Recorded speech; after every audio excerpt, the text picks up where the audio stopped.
Hi, just a little announcement quick. Every week we make a YouTube Fridays. Sometimes it comes out Friday night. And if you don't get it, go to our YouTube. Things are getting very strange. Have you noticed there's a lot of things going on? And Roberta Morrison 2, the number 2, the second channel we have up. And then we are all livinginhispresence.org. Also on Vimeo. So I wanted to do a little one from Ireland, a little email we got.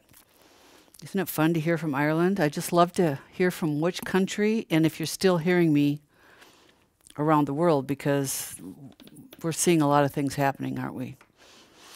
I'm not going to go into that, but she just wanted to thank us for our messages. Much eye-opening information on what's truly happening in the world. She's been watching for quite a few years. I've spent much time listening to the older teachings, and I recommend that. Go back to those while they're still up. And I bought the book on signs and symbols. Anything you can get on signs and symbols, that's another whole way that these people identify who they are. And when you see who they are, even on Christian books, when I see that sun emblem, God, I threw a ton of books away of people I thought were good, and I found out that they were, what do you call it, pretenders or infiltrators. So clearly spent many hours. You can tell we research, and she belongs to a good church in the Bible, but they do not teach awareness of what is happening in the world regarding the agendas. And that's the thing that saddens me so much, is because people are like, well, why are you suppressed? Or why are you going through this? Because my pastor, he's a megachurch pastor, and he can say whatever he wants.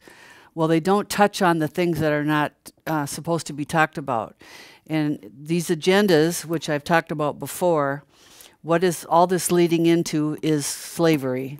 Really, the freedoms that we once have, and we still do at this point, more and more as we see these other agendas coming in, Agenda 2030, Agenda 2050, if they get their way.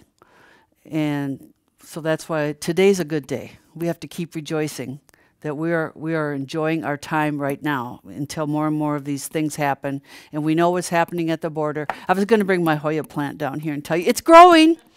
The vines are growing up, and it's just like the Hoya is growing on the news too.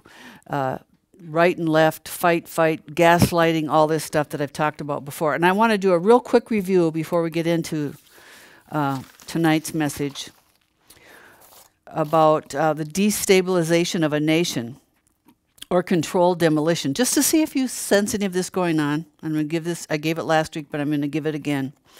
Expanding government spending to get rid of the country's money as wastefully as possible. In other words, national debt. The national debt just keeps getting, I think we're at 37 trillion now. Higher taxes, higher taxes, higher taxes. Inflation of our currency takes more of it to buy less. Control of prices, wages, material to supposedly combat inflation. Greatly increase the control of our economy and our everyday lives. More control, big control. Elimination of the borders. This is all by design, this border thing. I'm not going to go into that right now, but this is part of the new. The old system has to go away and be destroyed, and they're bringing in their new system, their new governing, all these things. Elimination of borders, lines of states. Educational system is taken over. This is all still on destabilizing a nation. It doesn't matter which nation. They do rinse and repeat. This is something that they've practiced over they wouldn't do that. Well, the Bible says that there's evil men. There's a synagogue of Satan, right? And there's merchants of the earth. And we see in the book of Revelation that all these things are talked about. And educational system is taken over. Constant hammering of certain terms like freedom cities. It's not 15-minute cities. If I get elected, I'll make freedom cities. They're the same thing. And that's what I said. There's two paths to some of the same agendas. Don't be deceived, because this is a huge Hoya. That's all I can say. And don't be deceived. Don't be deceived. Choose to know what's going on. The same words, freedom, safety, scientific. The country eventually will surrender to its free will to so-called all this freedom. To create a civil war with military might is also part of the destabilization of a nation. Are we there yet?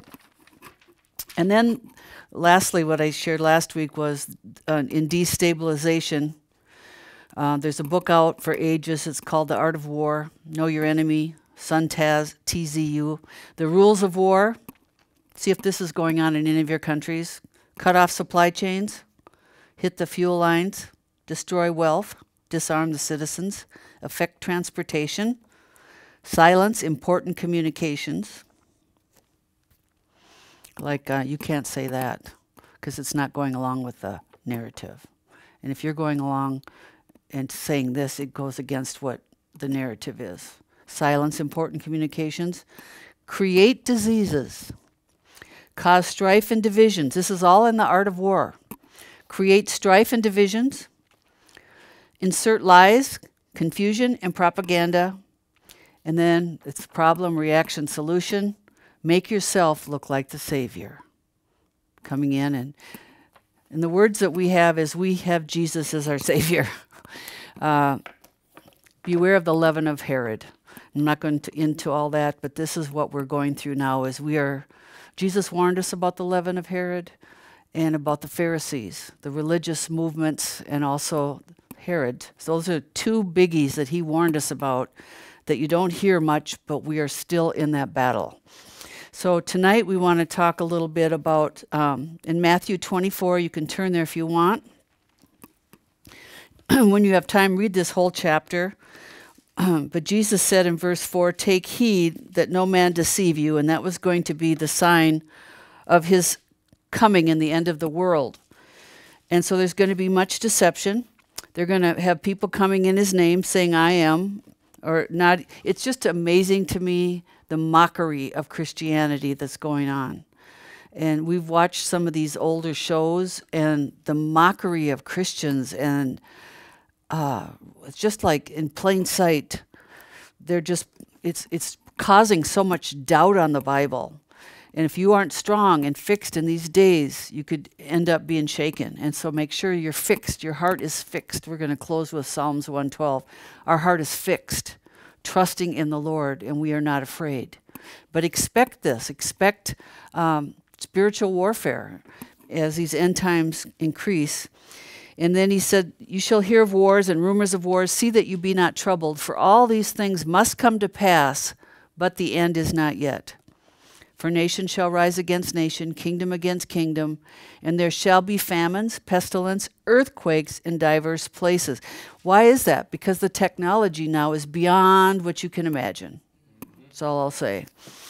The weather is now warfare. And all these things are the beginning of sorrows.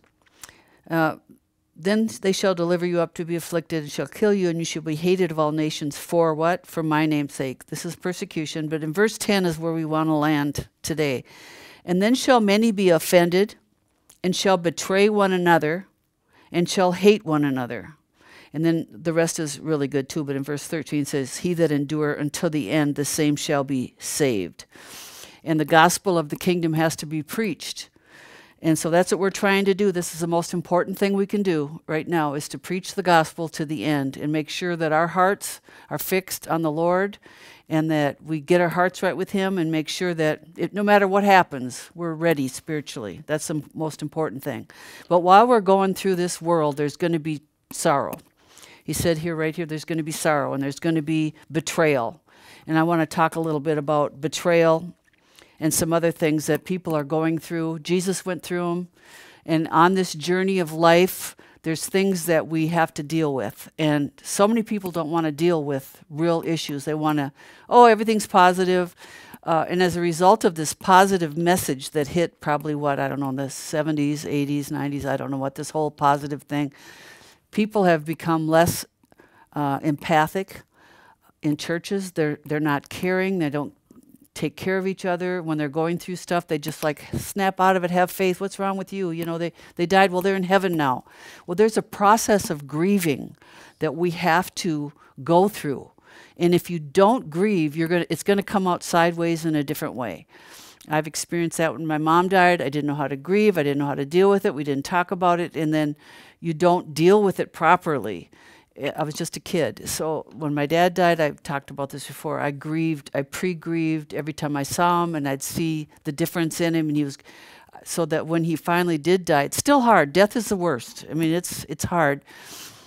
But you have to know how to deal with losses. And we're going to talk about that. Betrayal and losses.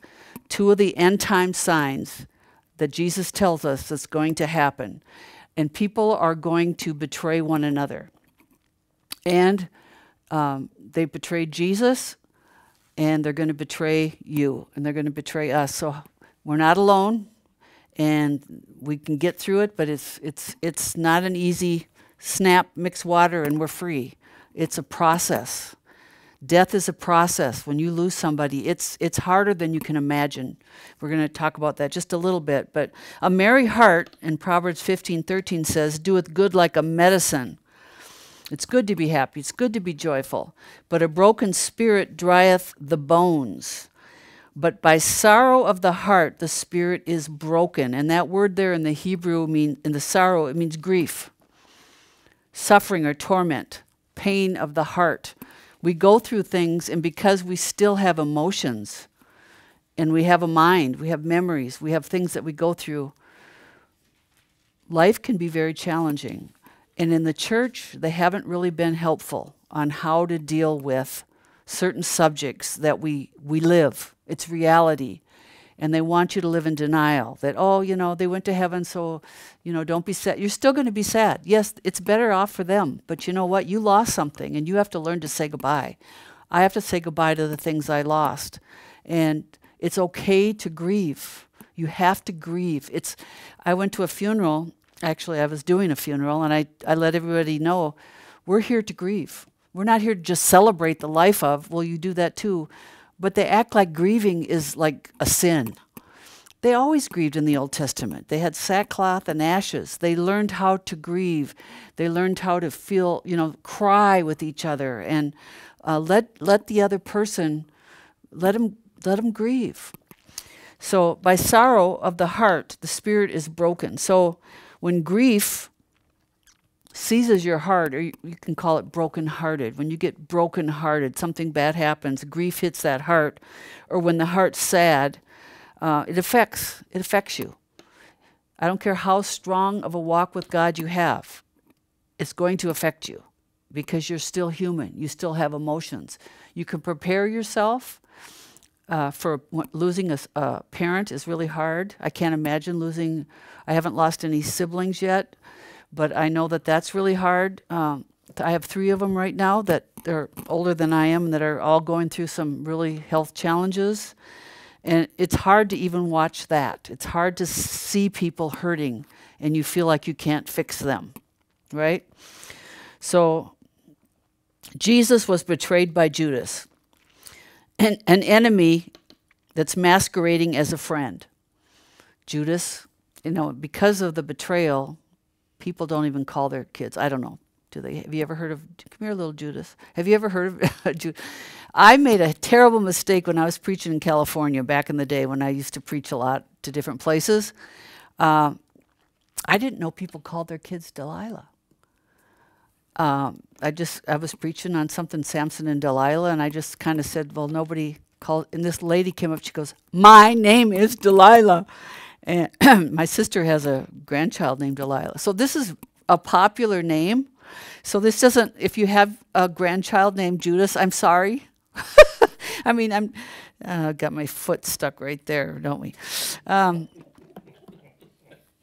Do you know what I mean? There's certain things that you just kind of think, that's betrayal, that's, certain names mean certain things. So a Judas is usually an enemy masquerading as a friend in the Bible, okay? So it's the breaking of trust or confidence when someone betrays you. being we're telling funny stories tonight, I might as well tell you a story. Okay, this was when I was very young. I think I was 16. And my sister rented, we lived in Brainerd, and my sister rented a cabin. Back then you didn't have phones, but it was word of mouth. So I don't know how many people came to this party. My sister had this party. And so a lot of my friends came and her friends came, and it became quite a big party. Well, this one guy came that was in my class that was really having trouble, even at this early age, with drugs. And I've always been the little counselor, you know, trying to help people get, and so I wanted him to get off of drugs. He was so high that night. And I don't know how I started talking to him. I don't remember all the details. But all I remember was that he had a whole bunch of powder, and I don't even know what it was at the time. I just knew it was drugs. It was bad. So I said, give me all your drugs. So me and my girlfriend, I said, give me all these drugs. And I said, I'm going to get rid of them for you. We're not going to, you know, so he gave them to me. So I went out and I buried them. And the only person that knew where I buried them was Colleen. I still remember her name. And so we buried him so that, he was free that night. Well, I don't know what happened, but something happened. I don't know if he had to pay somebody or if I don't remember what it was, but I had to go back to that site to dig them up, and they were gone. This Colleen betrayed me. She went up and dug up those drugs, and she gave them away. And I knew who she gave them to, another guy that was really on drugs. I just felt so betrayed. And that's the first, I was thinking, how many stories could I share with them about betrayal? I'm sure you all have had betrayal stories. And in church, people get hurt in church. And just because you go to church doesn't mean you're not going to be betrayed in church. Because people are people, right? So betrayal is hard. It's painful. Because you trusted someone and they totally, broke your confidence, broke your trust. So this is going to be what's happening. Many shall be offended, and many shall betray one another. In the end times, you think somebody's your friend. Maybe it's a pastor you trusted in. And all of a sudden you find out stuff comes out about this. Or maybe it was someone that we so-called selected, and all of a sudden now you see that the very people we thought were going to be for us and help us are part of the other team that is destabilizing our nation and our country. It's a huge betrayal of what's going on, because a lot of these countries have joined together to bring in these new things, and no one's talking about it. So the ones that do talk about it, they think you're nuts, you're, just wanted to be negative or whatever. And then you feel betrayed because you're trying to tell truth and no one wants to believe you. And you tell truth, and it was reminding me today of, I was reminded of the sower sows the word, and how Jesus must have felt when he was trying to preach, and he said some fall on good soil, some bad, the cares of the world choke it out. And that's what's happening. There's so many people that don't want to hear truth because they're already dealing with stuff. They don't want to hear anything, but they're not going to be prepared. And they don't know who their enemy is. And they're so afraid, and they're letting the media and the propaganda totally put fear porn. And God's not called us to live in fear, right? But the enemy that's one way they manipulate you, is through fear. To herd you to do this, do it this, wear 5 diapers, protect yourself, blah, blah, blah, okay? So many shall be offended. We've all been offended. That was my first heartbreak of offense. I trusted somebody and I thought we were on the same page, and she totally turned on me, and actually this guy, and gave away his stuff. I don't know if she sold it or what, but that's all on her. But they shall betray one another.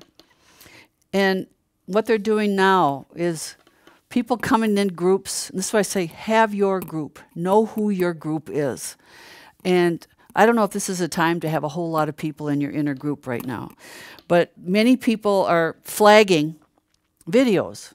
They're reporting videos. They're reporting on their neighbors. They did this way back in Germany. Everything is repeating. And this one guy, he has great videos out, but someone's always reporting him and getting his strikes and this and that, because someone's doing this that's acting like a subscriber, but they're attacking him. So it's huge betrayal. And you don't even know who these people are because they hide behind their walls, you know? So betrayal is a deliberate act of disloyalty or deceit towards someone who trusts and depends on you. You're supposed to be depending, and then all of a sudden you're these double agents. We watch these shows, and it's just like, you know, like the old James Bond. Doesn't he ever get it that the women are always another agent? I mean, is this guy ever going to learn his lust? And it always takes him over, and he doesn't have a brain, you know? So many times this happens over and over and over again, and he gets betrayed over and over again. And they're so easy to seduce. I mean, it's just like, really? But betrayal is in real life is devastating and it's painful. But in real life, a lot of these stories really are true. There's double agents everywhere. I won't go into it. But anyway, David in Psalms 55:12, he said, and we believe this, he's talking about Ahithophel here. Ahithophel was his counselor. He walked with Ahithophel. And Ahithophel turned his back on David and he joined his rebellious son Absalom's team. So David was feeling very betrayed here. If an enemy were insulting me, I could have endured it. Verse 12. If a foe were raising himself against me, I could hide from him. But it is my companion, my close friend, with whom I once enjoyed sweet fellowship. It really hurts when you used to be friends with someone and something happened. I just want to say, there's a lot of things that are going around. You're not going to agree with everyone on anything, on everything. But you have to decide the hill you're going to die on. There's some things that really don't matter. It's like, okay, we can disagree with that. There's no reason for friendships to break over stupid stuff, you know. Well, you have to believe the way I do, because if you don't believe the way I do, I'm not going to be raptured. Because I have to have faith that I have to go in rapture. Really, it's your faith that's going to make you go into the rapture? No, we have to trust in the Lord. He said he's coming again. Just be ready. Be ready. Because otherwise you're going to have this escape mentality that you'll never be ready because you just don't think anything bad will happen. Bad things have happened throughout the whole world. And in the United States, people think nothing ever is going to bad happen here. Bad things are happening here. They're already happening here. So what do? We keep our eyes on the Lord. We stay filled. We walk, endure to the end, no matter what. It's not something you need to fight over. Okay, you believe that, and we believe this, and we believe that. I've never really ever taught on all that stuff because you know what? It's same with the flat earth or round earth. It doesn't matter. It is what it is. Yep. And I'm not going to change it. And if you believe that way, I don't care. If I believe that, those things don't matter. The deception and the matrix is very real. Most people are shocked of the inversion. They've been inverting males to females and females for centuries. This has been going on for years and years and years. They're just bringing it out in the public now. People can't handle that. I'm sorry you can't handle it. It still makes it true. It doesn't make it false. Just because you don't believe it. You don't see it. You don't know it. It's there. We're not going to fight over it, right? The whole point is there are some things that I will fight to the death on. You have to decide where your mark is. There's some things that don't matter. We can get along. We can fellowship. It's not a major thing. But backstabbing, and I had a terrible situation with some board members years ago that broke my heart. They weren't honest with me. So they sent a letter. It was terrible. It was like one of the worst things that have ever happened because they weren't honest. They were disloyal, and they were betrayers. To me, I will always stand in that position. And that's not how you deal with things. You talk to people. You resolve what you can. And there's some things you just choose, you know what? We don't agree. But we don't have to be disagreeable because that's not a major thing. Jesus said he's coming again. He's coming again. Are you ready? And then he says the biggest thing is going to be deception. Are you letting a man deceive you? Let no man deceive you. Don't put your confidence and trust in a bunch of Hoya because that's what's going to happen. They're all going to promise you this and promise you that. And these roads are leading to these agendas. These things have been signed and sealed for a long time. And what do? We trust the Lord. That's all we can do is trust God. Trust him with our families, with our parents, with our grandkids. Do what you can. But there's some things, you know what, we're just going to have to walk through. We're just going to have to walk through. Some through the fire, some through the flood, but all through the blood, right? Guess I got that out. Some things aren't worth fighting for. The devil wants you offended. He wants you offended over this stupid stuff. Walk in love towards people. Let them believe what they want. Just let some stuff go. Tell truth to people that want to hear it. There's a lot of people. I was telling my son, I said, yeah, your daughter's going to be this way because now I know some stuff. You know, the older you get, you know stuff. But the kids, even though they're in their 40s or whatever, they don't think you know anything. But you've learned stuff. You've grown. There's things I changed my opinion on that I didn't believe when he was growing up. I'd change it now. The whole prosperity message, the whole word of faith, NER, the whole thing, that's gone with me. I'm done with all that stuff. I've been through it. I see through it. And then you see, oh, I raised them in this. This is going to be hard for them to come out of. This is all they know. And millions of people are like this. They're just like, I did the best I could. I didn't realize that this was Gnosticism. We didn't know, but we know now. All you can do is what you can do now. Right? And when they want to hear, I told him, I said, when he was going to buy his house, I've studied this. I said, the utilities are going to go sky high. I saw this was the plan years ago. Be careful when you buy something because you know what? It's not just the house. The utilities are going to go up. They want to get rid of all this other stuff and go, everything's got to go green, right? This is no matter who gets put in where, these things are going to still happen. So keep your eyes on Jesus. He's the one that saved us. He's the one that's going to walk us through this valley. Maybe I should just close right now. Nothing's going the way I kind of thought it was. So anyway, here's David. He was betrayed by Ahithophel, and he was deeply, deeply hurt. And when we find out the people that we thought were on our party that were going to help us, we just thought the other party was bad, but we didn't realize that all parties have been affected, right? You feel betrayed. There's a betrayal. There's a sense of loss. David betrayed Uriah. So here David got betrayed, but he betrayed Uriah when he had an affair with his wife. He put Uriah on the front lines to kill him, to cover his own sin. And that's what people do too. He might have been betrayed, but he's also a betrayer. Betrayal leaves us wounded. Today, the leaven of Herod, the merchants of the earth, what did Jesus warn us about? What did he get really mad about? He took the whip to cleanse the temple of the money changers. We are going to have a big shift in the banker boys. And they've always been part of the problem, right? So you're going to feel there's coming, I believe, in the future, huge betrayal on some of these things that we've always trusted in. And what does the Bible say? Everything that can be shaken will be shaken. And I don't like it any more than you do. I don't even like talking about it. But there's heartache and heartache and sorrow. My mind is going faster than my mouth can keep up.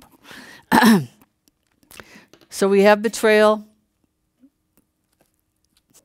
and loss. I want to talk a little bit about loss. And I say that because people are losing things. They're losing their jobs. They're losing their health. They're losing their parents. They're losing their kids. They're losing a lot of different things. In this world, we face sorrow and loss. Loss is a constant companion through life. We're taught to be winners. So you know what? We are ashamed if we lose something. We think it's our fault. Loss isn't fair. Something has ended. It's a permanent change. We must grieve over our losses. Learn to grieve. Don't deny it and don't stuff it. Men really have a hard time dealing with their emotions because they were taught, be tough. But when you lose something, you have to allow yourself to grieve. Tears are God's gift to us to release our feelings. Tears are not a sign of weakness, lack of faith, and I don't need to be fixed or counseled. I'm hurting. I've lost something, and I'm grieving. I'm saying goodbye. Give yourself permission to grieve and face the loss. If you don't, if you deny it, You drag it out, you get stuck. And you can always tell when you're stuck or someone else is stuck because they're angry. It's not worth being angry, even over betrayal. I've had to work through it. You have to work through it. Do I ever want these people back as friends? No, but I'm not bitter. I've forgiven them. You have to work. It's work to study, to show yourself approved, to forgive someone when you really want vengeance. You just really want them to just fly off the earth, you know. We all go through it, but you have to realize life is full of breakups and change. Life is full of breakup and change. And when I got saved, I thought everyone would be friends forever. Everybody just believed the same. I just thought the devil was out there. We're all against, we're all on the same team. Wow. Going to church and being a minister in church really opens up your eyes. Wow. So an example of loss. A widow, I don't care if it's a guy or a woman, she's lost her mate or he's lost his wife. But they've lost a partner. They've lost more than just their husband or their wife. They've lost everything on that person. The handyman, the cook, the tax guy, the fixer-upper. There's so many losses just within that one loss that people see you a year later and go, snap out of it. You lost your wife a year ago. You should be fine by now. They don't understand. The more you love something and the more attached you are to it, when that's gone, the loss is greater. And people don't teach on this. Should be taught in every church so that when someone loses someone, they know how to grieve. And we're supposed to help them. Weep with those that weep. Don't throw a get over it, they're in heaven sentence. That doesn't help anything. Well, I know they're in heaven. Yes, but I'm hurting right now, and my heart's hurting, and I have to work through this. And give me time. Help me go through it. Be there for me. Just hug me. Sometimes you don't need any words. Just let me cry. Don't try to fix me. Don't try to confess over me. Let me grieve. And everyone grieves a little bit differently. We have to learn to say goodbye. Every loss needs the recognition that the connection is broken, and now life's going to be different. I have 3 siblings that are going through things right now. Life will be different. It's just so nice to call people whenever you want to call them, even if you might not call them all the time. It's just nice to know they're there. That's the first thing I remember when my dad died. I called him all the time, and it was like I pick up the phone. Oh, he's not there now. Your life is different after that. And until you know that feeling, it's hard for you to empathize with someone else that's going through it. But when you've gone through something, you can really say, I'm going to give you the comfort that I had. The Lord comforted me through this, and I'm here to help you go through what you're going through. So now I have to live without it. There is no mix with water and poof, you're fine. It's a process. Matthew 5:4 said, Blessed are those that mourn, for they shall be comforted. To mourn means I'm letting go. And when you get betrayed, there's a letting go too. This one person I thought was my friend for 40-some years. I thought she was my friend. I thought she could. Then I hear stuff she was saying about me that she never came to me and asked me if this was so-and-so and so-and-so. Is this true? We heard this about. I'm like, what? That's not a friend. A friend is someone that sticks with you, right? So I had to mourn the loss of a person that I thought was a good friend for all these years. I guess I made her to be kind of a saint, and she wasn't. To mourn means we're letting go. And we all have to let go of things. We're all going to have situations, relationships that break up. Doesn't matter how spiritual you are, how much you try to be a good friend. It's called life. To comfort others, don't say, well, they're with the Lord. You shouldn't be sad. Don't cry. It's going to be fine. Just have faith. I loved it when they'd come and do this. They'd just tap you on the head and say, be healed. When words fail, tears are the messenger. No words. Let them flow. Tears are a language all their own. And that's why God gave them to us. In closing, Genesis 4:42-5. Joseph reunites with his brothers that betrayed him. He turned away, in verse 24, from his brothers, and he began to weep. If you go through a huge betrayal, like he went through betrayal with his brothers, he wept. No words here. There were no words. Sometimes there are no words, and you have to pour your heart out to the Lord. Nobody else can take it away. You have to learn. When I've been really hurting, I'd get on the floor and I would just cry it out. That's probably the only reason I'm still sane, even though you might not think I am. Psalms 102. Blessed is the man that feareth the Lord and delights in his commandments. Verse 7. He shall not be afraid of evil tidings. What's evil tidings? The latest breaking news? I don't know if people are just doing these videos to just get more likes or whatever, but everything is warning, warning, breaking, breaking. Oh, it's just so much fear out there. This planet's going to hit you and you're going to die. This is going to happen. And this, don't let yourself be open to fear porn. He shall not be afraid of evil tidings. His heart is fixed, trusting in the Lord. So in this world there is betrayal, there is loss, but we have to fix our heart, trusting in the Lord. No one's going to come and save you. He already came to save us, right? So Father, we thank you. All those that are going through betrayal and loss, I know the pain. I know the pain of all those things, and I know there's more to come as we lose things and as some people die, so much stuff is happening in our world today. I lose 2 friends this week, 2 friends that week. So much is happening, so much chaos and confusion and fear of civil war and all the things about the banks. And there's just one thing after another that could just cause us to just be fearful. But you said, Father, if our heart's trusting in you, we have a peace that passes understanding. We should be fearful, but the peace of God, it protects us, it guides us, and it comforts us. So we thank you for that peace, Lord. And no matter what, our heart is fixed, trusting in you. We're not going to get off on all these little divisions and these ministers that want us to divide and fight. They're part of the problem. We want to keep our eyes fixed on you, love each other as long as we can, not to betray each other's confidence and trust. We've all learned and grown through a lot of things. Sometimes we've shared things we shouldn't. Help us not be gossipers, Lord. Help us trust in you to the very end. He that endures to the end shall be saved. And everyone said? Amen.